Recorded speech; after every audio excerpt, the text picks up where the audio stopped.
This is 14 green. This is the drainage layout, in case you're wondering how do we drain a green. Our specs say that this drain line and that drain line can't be more than 12 feet apart. So they just take a tape measure and start laying it out. And what we do is we try and look to see which way the water's naturally gonna go. So this green is tilted like this and like this a little bit. So all the water is naturally gonna come this way. And this green was super simple to drain because it's just basically got one tilt. Now, when you have a green that breaks this way and this way, you might have two exits for the drainage, but that's how they do it. And then when they're getting ready to start doing the drainage, every green has one of these wires that goes around the entire perimeter, and it comes and sticks up in an area. Is that it? No. Somewhere around here. Oh, it's in the back there. Somewhere around the air, there is what they call a clean out. And the clean out basically is a riser that's connected to the main drainage trunk of the green. So the main drainage trunk will be right along that edge and go out the front and tie into the golf course drainage. So they call it a clean out because we can come in here, see, there it is right there, and it goes and sticks up. We can stick a hose down that drain pipe and we can flush out any silt or fine particles that collect in the main drain trunk. But what I'm also having them do is that wire that is sticking up there, you can see it comes out of the perimeter and it goes and it sticks up right there. We can put a tracker on that thing, and just like you see the utility locate guys come out and they can mark where the utility lines are, we can come out and we can find the exact perimeter of this green.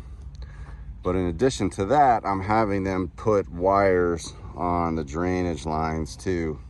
So down the road, if we start having drainage trouble or whatever, I will be able to come over here to the end and I'll be able to dig if I need to.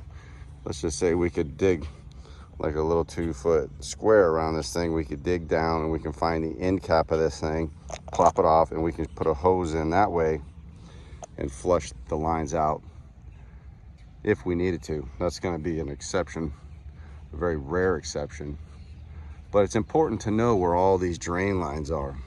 And the way we find it is through tracker wires. And so they come in and excavate. The drain lines themselves get recessed 4 inches down. And then that way there's a uniform gravel blanket all over the place. So you don't have a gravel blanket and then this hump. The drain lines go down, uniform gravel blanket across the top, and then we have uniform sand installed over top of it. And that's what all of these are for.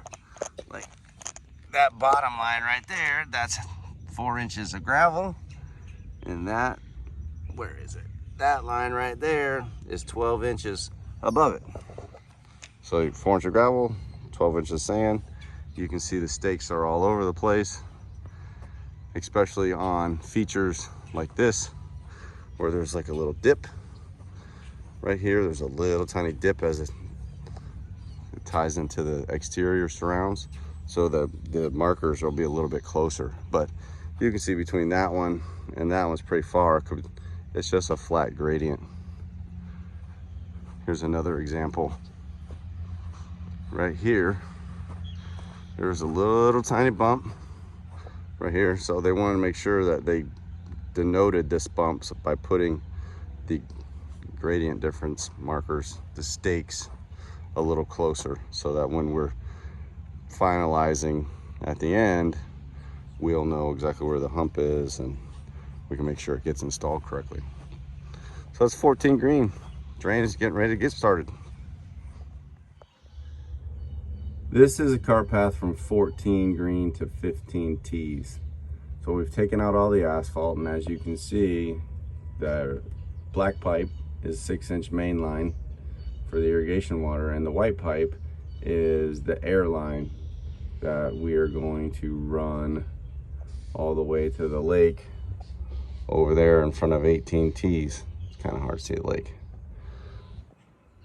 But this is an upgrade. This is a new install. We did not have this irrigation line before. So the irrigation water to get to 15 went down 17, down 16, and we had a little tiny irrigation line that came up to 15, and we always ran into flow and pressure problems on 15. So with this new system, we'll have a minimum of a 6-inch main line on every single hole all over the place. So we will be able to pound out the water really fast, really efficient. As well as we now have 2 lines that go underneath Burning Tree Drive to connect the front 9 and the back 9 together. So regardless of where you need water, we'll be able to get it there really quickly. It is a proverbial go time for bunkers and greens mix and stuff like that. So this is our bunker sand here. It's called G Angle, and it is actually a manufactured sand. And what that means is they don't just mine the sand out of the ground, wash it, and then go put it in bunkers. This sand is screened, and they find a particular particle size they like, and then they shoot that particle size down a shaft with air and smash it into an anvil to fracture the round particle size into very angular pieces. And what that does is it allows that sand to compact real nicely. So it's a blend of very angular, some round, and they've developed it to be able to get a nice performance standard out of it for bunkers. Now that truck right there just dropped off a load of greens mix because we are in full tilt stuffing greens with greens mix. So non-stop all day long, those trucks are showing up, and that little tiny pile of sand right there will be gone real quickly, because it probably takes 5 or 6 truckloads of sand to fill a green. So it comes in and goes out real fast. You got to do 18 greens. That's a whole lot of sand right there. Starting to get a little bit of rain. All right, range, that's a practice green, practice tee. You can see the irrigation running on the short game green across the way. So we need the water to start running as soon as we put that greens mix and stuff in so that it can start compacting. We need that sand fluff to go away so that we can go in and then sculpt the greens surface so that it matches the drainage layer underneath. And that takes a little bit of time. You gotta let the sand settle and all that kind of fun stuff. So, and they also gotta get the bunkers sculpted, and that requires all the moisture to have the sand stick together, so it's not like trying to push dirt, which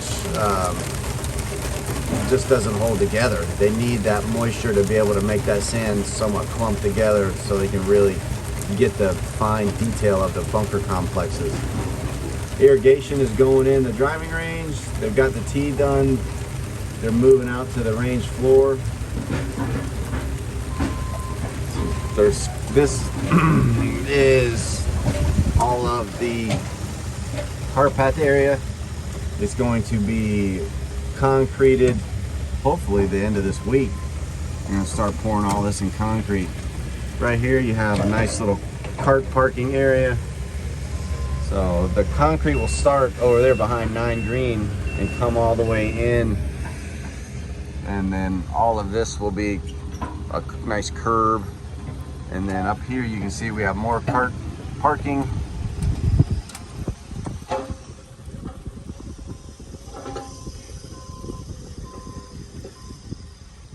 So there's more cart parking right there.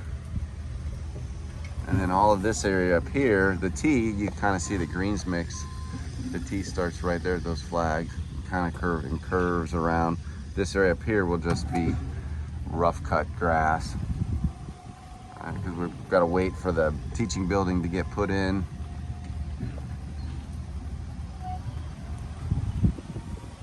There's more cart parking right here. Right here. Teaching building will go right here, looking out that direction.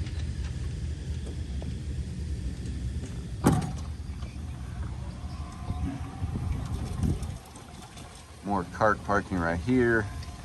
You got the short game area.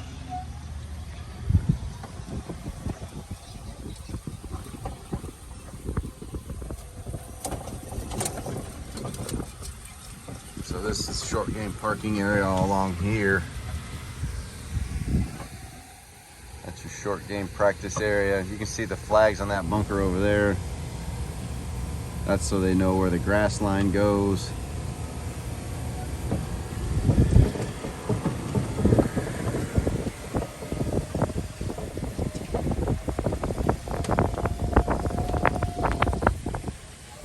You can see here, remember I told you this, I had them cut in a cart path here on the backside of this mound. 6 tees are way back there, and that's 6 green.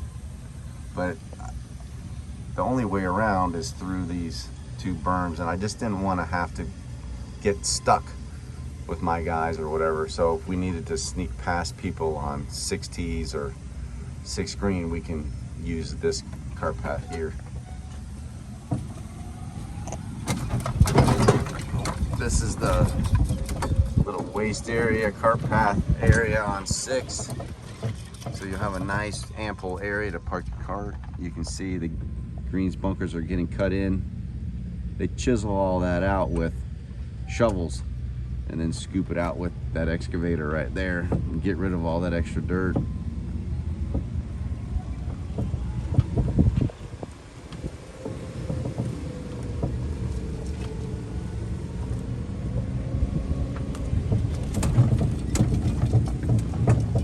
There's that.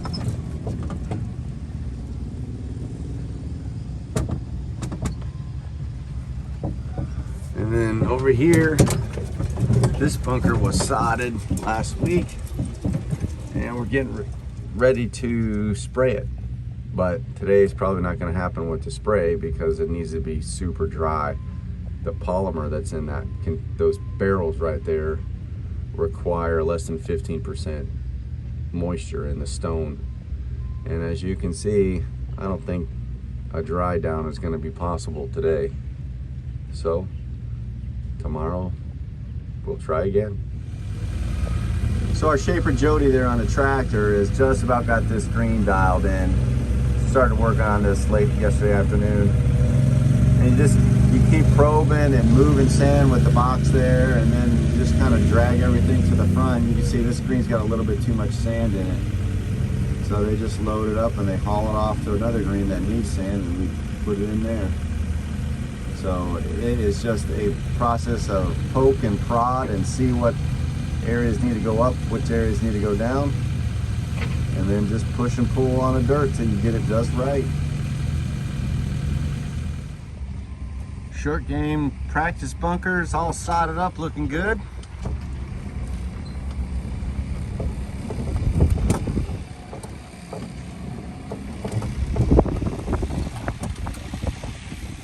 They're sodding up the other one here. Getting ready to start the drainage process.